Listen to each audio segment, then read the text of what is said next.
espace-temps, hexadimensionnel. Bonjour encore une fois mes amis, merci d'être ici avec moi une fois de plus. J'espère que vous êtes heureux et en bonne santé aujourd'hui, je vous envoie tous un gros câlin. Je suis Marie. Cette information peut être vue comme de la science-fiction, ou comme le spectateur le voit le mieux, et je la poste uniquement à des fins de divertissement.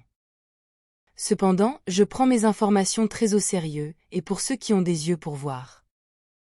Merci pour toutes vos merveilleuses questions pour Harry, le tigre Urma, je l'interviewerai jeudi prochain.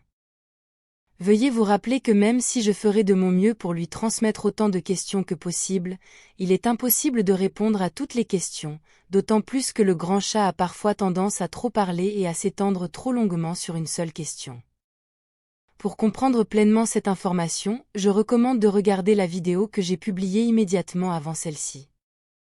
Sur Terre, la perception du temps, en tant qu'expérience, influence fortement la façon dont la science le voit et l'étudie également, principalement dans des disciplines telles que la physique et l'astrophysique.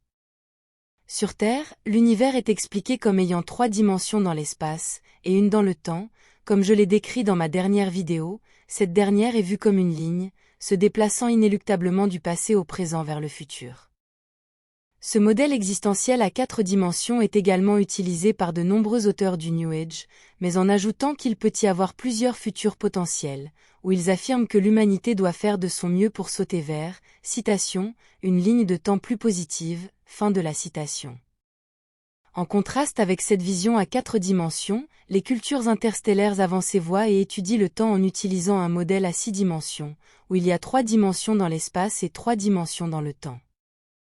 Veuillez noter ici la correspondance parfaitement congruente entre le modèle à 6 dimensions, composé de 3 plus 3, avec les mathématiques en base 12, où l'univers entier fonctionne avec les règles mathématiques de 3, 6, 9 et 12. C'est ici que vous pouvez commencer à voir que le modèle à 4 dimensions utilisé sur Terre manque de la compréhension d'au moins 2 dimensions dans le temps, et que cela affecte gravement les résultats de tous les modèles mathématiques scientifiques humains utilisés en astrophysique. Cela cause des calculs mathématiques et leurs résultats à être erronés, car ils ne reflètent pas le prétendu monde extérieur, même si leurs formules et calculs peuvent toujours être corrects, mais seulement à partir du modèle mathématique autocorroborant et autosoutenu en base 10. La science sur Terre manque simplement de la compréhension nécessaire pour inclure 2 dimensions supplémentaires et leurs facteurs temporels dans leurs formules mathématiques utilisées en physique et en astrophysique. Même Nikola Tesla et son célèbre principe de 3, 6, 9 ne tiennent pas compte du facteur 12 nécessaire dans son modèle d'énergie libre. Cela crée un déséquilibre énergétique entre les côtés de l'éther, représenté par les nombres 3, 6, 9, et le côté du monde matériel, représenté par les nombres 1, 2, 4, 5, 7, 8 et 0, alors qu'ils devraient être 3, 6, 9 et 12. Contrairement à 1, 2, 4, 5, 7, 8, 10, 11 et 0, qui sont vus et observés dans les modèles mathématiques en base 12, appliqués non seulement à l'énergie libre et au voyage interstellaire, mais aussi à la compréhension du temps, y compris sa navigation pratique. Où 10 et 11 sont également vus comme des combinaisons de 1 et 0. Le modèle cosmologique à 6 dimensions est essentiel pour la compréhension correcte du fonctionnement de l'univers, et il est la base même de presque toute la science non humaine, telle qu'elle est comprise par les cultures interstellaires. 3 dimensions dans l'espace sont représentées telles qu'elles sont comprises sur Terre, avec le modèle des coordonnées cartésiennes, où elles sont souvent désignées par les lettres X, Y et Z. Et où les axes peuvent alors être appelés respectivement l'axe X, l'axe Y et l'axe Z. Et avec lesquels nous pouvons localiser n'importe quel endroit dans l'espace, en mathématiques généralement représenté par un cube, bien qu'il devrait être représenté plus comme une sphère pour une précision accrue, bien que cela complique certaines des formules à utiliser. De la même manière que le modèle cartésien représente un emplacement dans l'espace, en utilisant l'axe X, l'axe Y et l'axe Z, nous pouvons également représenter un moment dans le temps de la même manière, en utilisant les lettres U, V et W pour représenter ces axes. Cela représente notre modèle à 6 dimensions avec l'axe X, l'axe Y et l'axe Z, représentant un emplacement dans l'espace, et l'axe U, l'axe Z et l'axe W, représentant un moment dans le temps.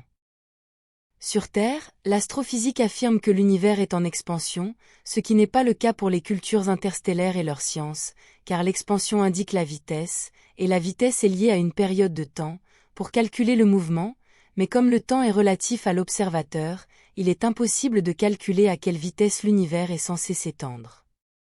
Sur Terre, cela est calculé par un effet similaire au Doppler de la lumière, quand quelque chose comme une étoile qui s'éloigne de l'observateur commence à décaler sa longueur d'onde lumineuse de son blanc naturel vers le rouge, ou l'infrarouge, car la longueur d'onde de fréquence de la lumière qu'elle émet est étirée par sa vitesse alors qu'elle s'éloigne de l'observateur.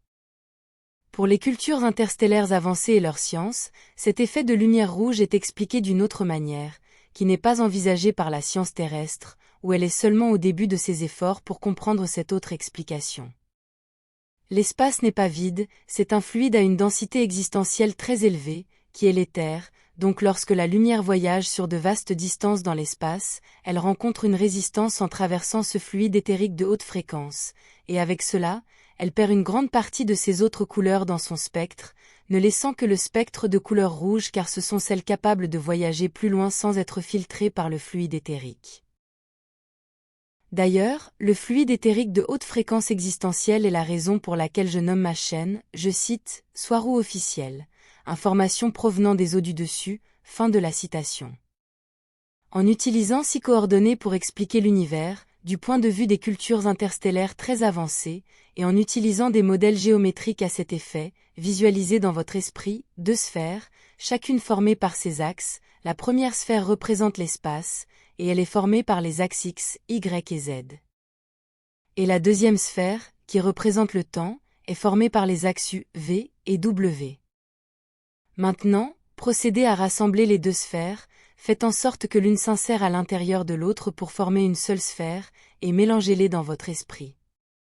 Maintenant, vous avez une mégasphère qui représente l'univers, tel qu'il est compris par les cultures interstellaires très avancées, qui utilisent les mathématiques en base 12. Et où cette supersphère est formée et créée par 6 axes, qui sont X, Y et Z, plus U, V et W. Ce modèle mathématique et géométrique, qui est une sphère avec 6 axes, peut être utilisé pour localiser n'importe quel endroit dans l'espace, et aussi à quel moment exact ce lieu se trouve. Cela transforme le temps en un autre emplacement calculable, qui peut être trouvé et prédit en utilisant des formules tridimensionnelles très similaires aux équations de base pour les sphères, et qui ajoutées aux 3 autres axes dans l'espace, nous devons maintenant utiliser des équations hexadimensionnelles super complexes pour la sphère, pour pouvoir calculer un emplacement dans l'espace, et à son moment exact dans le temps. Il est important de dire ici qu'une telle supersphère hexadimensionnelle serait infinie en taille, anéantissant l'idée de la sphère géométrique que nous devons utiliser comme référence mentale, pour notre compréhension. Dans notre perception, comme nous pouvons représenter notre expérience de vie avec une ligne d'événements séquentiels, de notre naissance à notre présent, en avançant vers le futur, nous expérimentons également le temps de manière plus ou moins linéaire, car nous basons la séquence de ces événements comme une séquence associée à un cadre temporel unidimensionnel. Lorsque nous utilisons le modèle hexadimensionnel, nous pouvons tracer une ligne d'événements qui représente notre expérience de vie à l'intérieur de la sphère, et n'importe quel endroit ou segment à l'intérieur de cette ligne peut être trouvé et représenté avec ses coordonnées correspondantes, à l'intérieur des 6 axes de la supersphère, en tant que 6 coordonnées. Comme je l'ai expliqué précédemment, le temps et l'espace ne sont que des illusions de l'esprit, égrégores de la conscience, donc notre perception du temps et de l'espace sont ce qui manifeste la réalité de notre point de vue particulier en tant que point d'attention de la source. Cela signifie que notre perception du temps est linéaire, et notre vie en tant que séquence d'événements ordonnés à l'intérieur de ce cadre temporel, est une perception et une expérience parfaitement valides. En utilisant un exemple pratique, aujourd'hui nous pouvons commencer à planifier un voyage dans le temps, que nous ferons demain, et l'endroit cible est ici aujourd'hui, à ce moment précis où nous avons commencé à planifier un tel voyage. En utilisant des exemples humains classiques, la science sur Terre pense que cela n'est pas possible simplement parce que cela signifierait que nous, ici, aujourd'hui, en train de planifier notre voyage de retour à ce moment précis, un voyage que nous ferons demain, devrions nous voir arriver aujourd'hui. Et comme nous ne nous voyons pas arriver, en utilisant la science sur Terre, nous concluons que les voyages dans le temps ne sont pas possibles, car si c'était le cas, alors nous verrions notre futur moi, arriver maintenant, aujourd'hui. Ce paradoxe ne peut pas se produire dans un modèle espace-temps hexadimensionnel, car là, nous ne nous verrions pas nécessairement nous rendre visite depuis le futur. Après tout, de notre point de vue, nous n'avons pas encore voyagé, même si nous prévoyons de le faire, donc s'attendre à nous voir arriver dans le futur n'a pas de logique.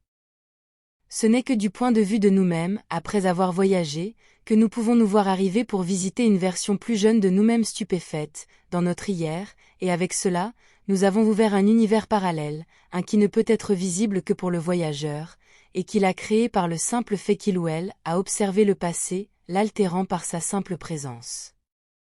Mais cela signifie aussi que le jour précédent n'est pas le même jour que celui que nous avons vécu avant de voyager dans le temps, c'est un jour différent avec une situation différente. En utilisant le modèle espace-temps hexadimensionnel, alors que le temps se déplace dans ces trois axes, lorsque nous avons voyagé dans le temps vers notre hier, nous avons peut-être reculé dans l'un des axes, mais pas dans les trois. Par conséquent, même si c'est notre hier, la même date avec le numéro dans le calendrier et tout, le temps a bougé dans deux autres dimensions, expliquant ainsi l'existence dans un hier alternatif. Cela signifie également quelque chose de très important. Remarquez comment les choses ne peuvent se produire qu'une seule fois. Ce principe de base n'est pas violé, et même nos meilleurs ordinateurs de navigation holographique super puissants trouvent extrêmement difficile et complexe de calculer la différence temporelle entre les trois axes du temps, car les calculs nécessaires deviennent exponentiellement plus compliqués. Avec ce problème de calcul, des erreurs peuvent survenir dans la navigation temporelle, causant parfois de fortes complications. Une seule petite erreur de calcul peut entraîner une chaîne d'événements exponentiels qui peut vous perdre dans le temps et l'espace. En simplifiant un peu plus ce problème de saut dans le temps, c'est comme si le temps, tel que nous le percevons, avançait le long d'une ligne, et les segments de cette ligne peuvent être compris comme des dates, donc chaque fois que nous sautons d'une date à une date passée, nous n'arrivons pas sur la ligne que nous venons de vivre, car le temps a bougé dans une autre direction, dans une autre dimension, latéralement pour cet exemple. Ainsi, peu importe combien de fois nous sautons dans le temps pour la même date exacte, nous n'arriverons jamais au même point dans notre supersphère hexadimensionnelle, car notre ligne temporelle aurait bougé le long des deux autres axes temporels également. Ainsi, lorsque nous sautons dans le temps, cherchant un point exactement identique dans l'espace et le temps, à chaque fois que nous sautons, c'est comme si notre ligne de temps personnelle produisait, ou se déplaçait comme une spirale. Nous pouvons être retournés dans le temps à la même date, mais ce n'est pas le même point dans le temps, car il a également bougé dans ces deux autres axes comme nous l'avons fait lors de notre saut. Et c'est l'esprit et la conscience du voyageur dans le temps qui provoquent cet effet de spirale d'expansion temporelle, par le simple fait qu'il, ou elle, est conscient du saut dans le temps, ou du voyage dans le temps. Et oui, l'esprit et la conscience sont si puissants, et même les meilleurs ordinateurs de navigation ne peuvent rivaliser contre la merveilleuse puissance d'un esprit conscient et sensible qui est lui-même la source se manifestant en tant que personne ayant une expérience dans un corps biologique, ou où que ce soit. Comprendre plus de complexité dans l'existence est directement lié à vivre et penser dans une densité supérieure, avec ces dimensions plus complexes qui en résultent. Ce sera tout pour aujourd'hui, je n'ai pas fini, loin de là, et je vais vers quelque chose. Merci d'avoir regardé ma vidéo, et d'avoir liké, partagé, et de vous être abonné, j'apprécie beaucoup, et cela m'aide beaucoup. Et j'espère vous revoir ici la prochaine fois. Prenez soin de vous. Avec beaucoup d'amour, votre amie Marie Soiroux.